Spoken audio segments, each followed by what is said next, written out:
The trip up to the Gold Coast saw us motoring the whole way in light winds, which certainly isn't my favorite way to travel. To make matters a bit worse, we managed to hook a fish trap and had to make a detour in order to clean a prop that was covered in growth. Fortunately, the Southport Seaway was nice and calm to make up for our troubles, and we anchored out on the Broadwater for a few days before we received an offer we just couldn't refuse. Where are we right now? We're in Paradise Point, a very nice little neighborhood. There's a lot of houses around us. A lot of little houses and a lot of very nice boats. Yeah. What are we doing in here? It is Australia Day tomorrow, and a very nice friend of ours is going to let us dock for a few days.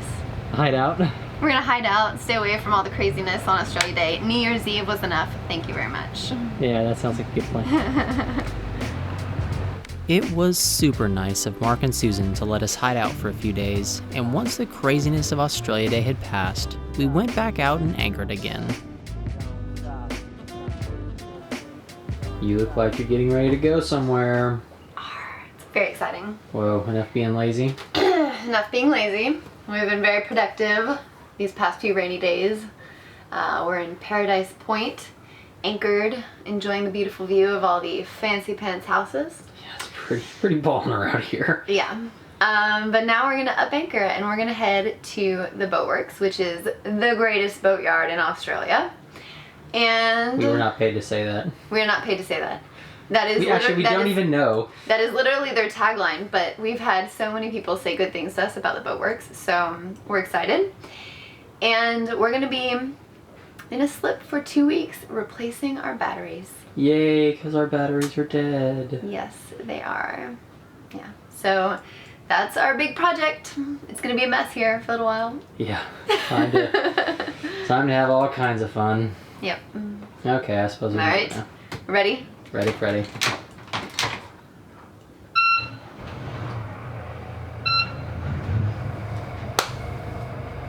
Rock and roll.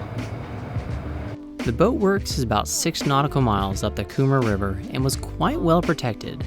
Perfect for working on Starry Horizons and then storing her on the hard while we did a 6-week trip around Australia.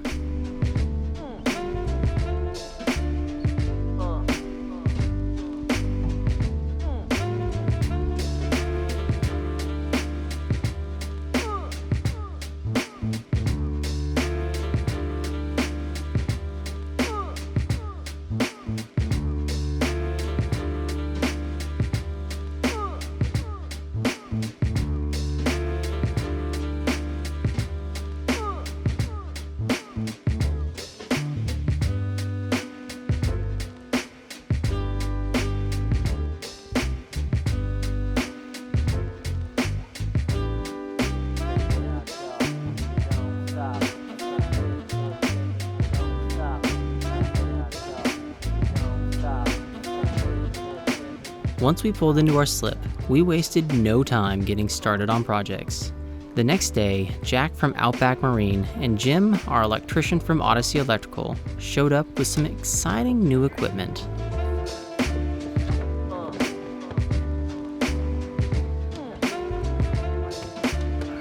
The first day was a flurry of activity, getting everything ready for installation. We'd chosen to move the new batteries underneath the couch in the salon in order to get them away from the hot engine room temperatures. So, how was the day? Pretty productive. So the Odyssey Marine electrician guys brought over the lithium batteries, and that is now in under the couch in the salon, which is where it's going to stay. Good. They brought the new start battery, which we're going to have. They brought in the BMS and distribution board, so that's in place.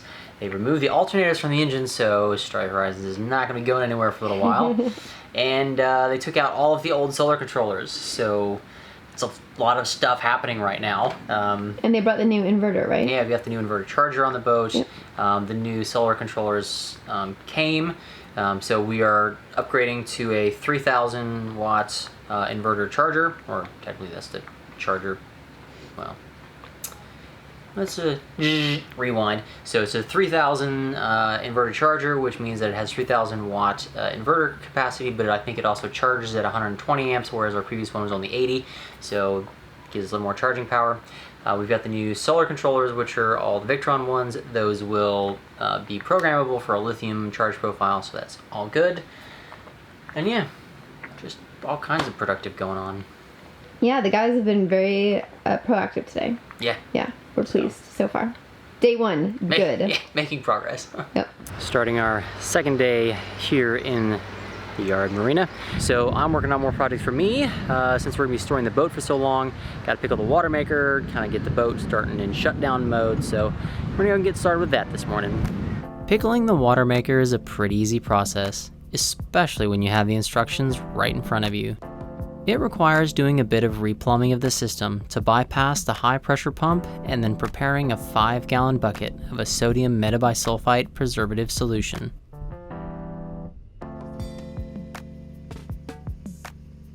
Once that's all mixed up, you take a hose, put it in the bucket, turn on the boost pump, and let the preservative solution flow through the system. I'm always careful to stop before any air gets sucked into the system, but once all the solution is gone, the water maker is officially pickled. Easy peasy.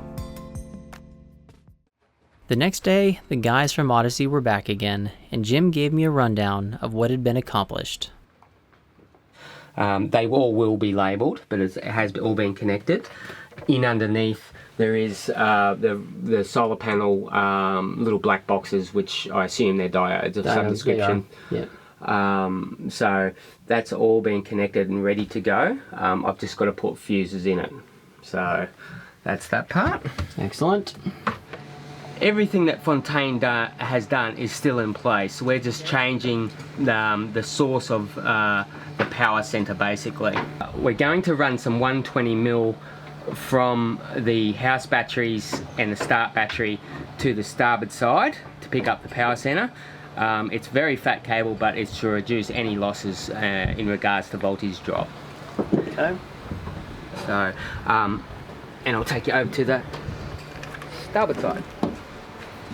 We've also removed all the house batteries. We've just got one in place at the moment just to keep the batteries, just keep the fridge cold, and we've just got a temporary battery charger on it while we're doing it. So all the house has been removed, and again the engine alternator on the starboard side has been installed and the cables all upgraded. Same Balmar, yep. Yeah, same Balmar, yeah.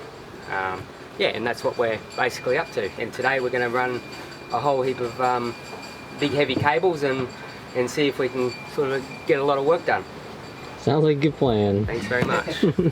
Even with trying to use a lot of the original Fontaine Peugeot setup, there was still a lot of new wires to be run, especially since we were relocating the house bank into the salon. The guys made quick work of it, even if it did require a bit of boat yoga to access everything. While they were hard at work, Amy and I continued to tackle some other projects ourselves. For as long as we've owned the boat, the windows in the holes have looked like they're crying. We consulted with other FP owners who'd had success resealing the outer edge, so we cleaned everything up, carefully taped off the edges, and then even more carefully applied the sealant. Amy was much better at the fine detail work than I was, so she came in after to smooth things out. After I removed the tape, she once again came in to clean up any stray sealant. Okay. All fin. All done? All done. Yay! Let's hope that helps with our streaking problem. No more crying boat, that would be awesome. The mascara. What you got there, babe? Well, so while all the lithium work's going on, I'm trying to do some projects of my own, and we've had a very slight water leak for a while now. And I've checked like all the different connections I can find, and I could not find any evidence, no puddles, no nothing. And finally, I found a little bit of a drip just starting to form. This is the T that's installed into our freshwater main line that branches off into our water maker to do the freshwater rinse through that. And so there's a very small little hole that's right in here, and it was finally just leaking enough that I guess I was able to find the drop. So we've bought a replacement T, we're gonna put that in there, and hopefully, this will finally fix the problem, no more water leak. So how did we know that there's a water leak? Oh yeah, the water system would repressurize just randomly, even if we weren't using the water. So that was our clue, but finding a small little leak on a boat is hard. Really hard.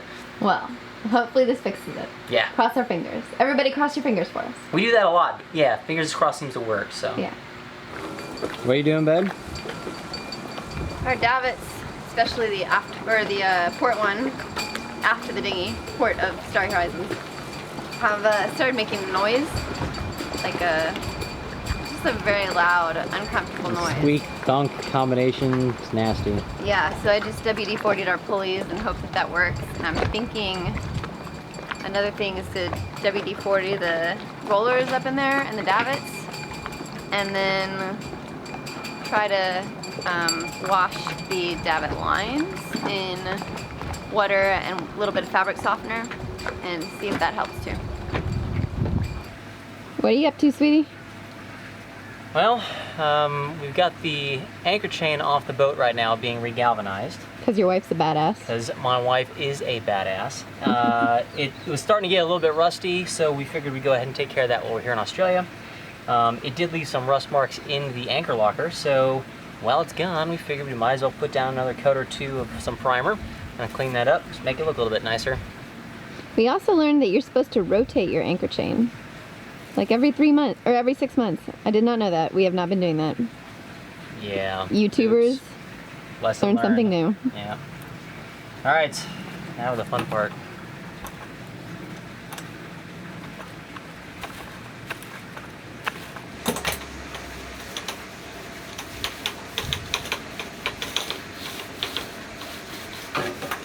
Looks better already.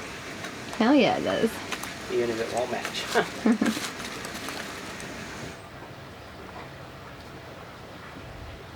What are you working on today? Servicing the winches. So exciting. Very exciting. Let's see, we have 6 winches and 3 up here. Counting, doing math in my head. 3 up here at the helm.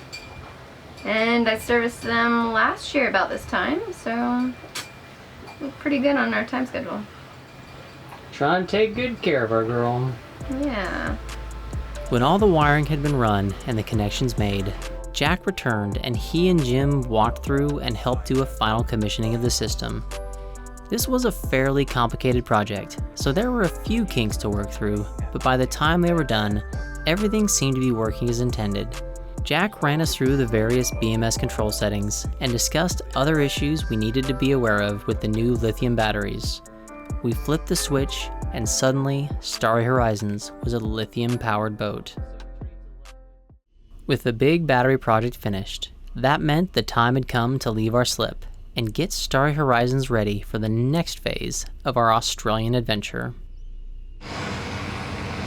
Hey, it looks like something exciting's happening. Yeah, we are getting ready to haul out. Woohoo! Yeah.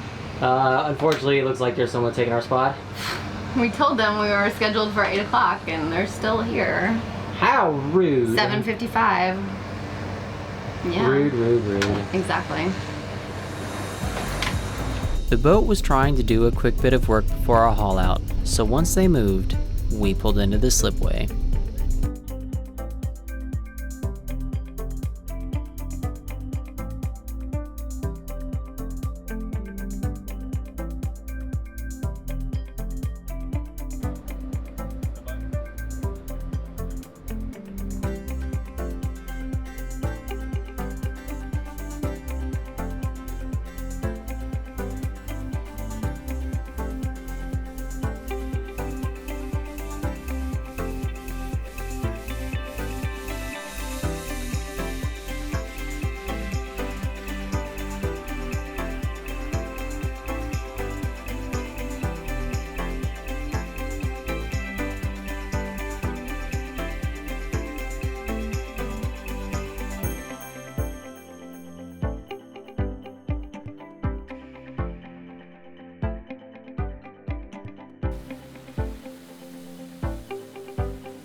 Hey y'all, thanks for watching. We have some exciting news. We are now on Instagram.